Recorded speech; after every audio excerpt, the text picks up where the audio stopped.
This is Francisco Tárrega, a 19th century Spanish musician considered one of the greatest classical guitarists of all time. In his lifetime, he composed more than 70 original scores. One of his works underwent an unexpected revival almost 90 years after his death in 1909. And it was not even the whole of it, but just a 3-second snippet from a guitar solo he called Grand Voix. Here are those famous notes 12 seconds into the composition. Yes, those bits were the very inspiration for Nokia's default ringtone at the peak of its market dominance. It was estimated that it was heard at least 1.8 billion times a day in the early 90s. Tárrega's Grand Voix, itself inspired from an 1834 Frédéric Chopin waltz, was among the many pieces of music that engineers and marketing executives at Nokia tested for their handsets in 1993.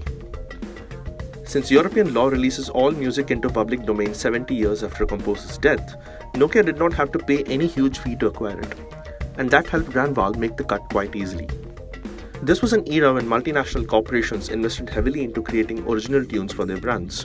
Microsoft hired the legendary Brian Eno to create the famous Windows 95 startup jingle. Intel asked Austrian composer Walter Werzowa to come up with its signature 5-note theme music. And Apple had come up with its unique Macintosh rebooting sound.